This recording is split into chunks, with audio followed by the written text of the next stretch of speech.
Hey, what's going on guys? In this video we are going to see how to pass arguments to functions. To show that one, I'm going to create a program that's going to take any amount of euro and convert it to US dollars. First I'm going to create another function. I'm going to type it as void type of function, void, and we are going to name whatever the name you want. I'm going to name it as convert to dollars. Convert to dollars, and inside of this bracket we are going to assign declare a float type of variable, float, and that's going to be euro, because euro can be like 1.5 euro, like it can be decimal place, right? So that's why we declared it as float. Now the next thing is we are going to create an equation to convert euro into dollar. So float USD is equal to euro times 1.37. so if you multiply euro by 1.37, that's going to give you the dollar amount. That's the equation for that, and we are going to print the dollar and euro at the same time. So printf statement, and we are going to print them in two float points. Like after decimal points, after decimal point you will have two zeros, right? So percentage point to f,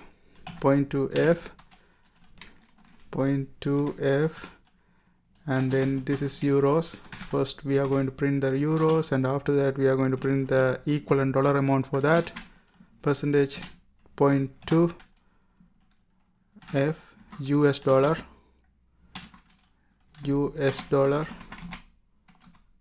and a backslash n. Okay, and since we have euro and USD here, we declare that euro, and the second one is USD. Okay, and that's it for this one. Now we are going to go to the main function. In the main function we are going to set some euro amount. So let's set the first euro amount as euro price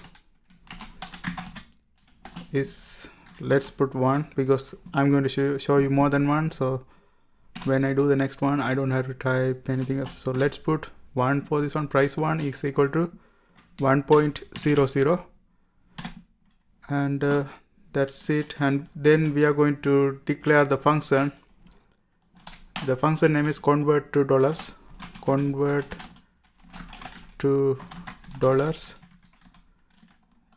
and then here what we have to do is we have to just, in the placeholder of the bracket, we have to put the name of the float variable. That's euro price 1. That's the one we have to put it right here. So it's going, what's going to happen is this is going to go to this function, and it's going to convert that euro amount to dollars. Okay, now also whenever you declare another function, you have to always do the prototyping. To do the prototype, what we do is we grab this function right here and put it on top above the main, and here we had to put, I should copy with this float euro too, float euro, and put it right here and put a semicolon, and that's it. That is prototyping.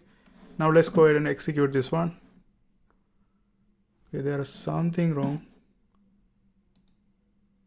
Okay, let's see what's wrong here. Printf statement, convert to dollars. Oh, this one is not here. This is not belong to this one. It was previously here. I forgot to delete that one. Let's go ahead and execute. Okay, now 1 euro is equal to 1.37 US dollar. Let's assign another one. So you don't have to, now after you declare this whole thing, now you can do the same thing again and again and again.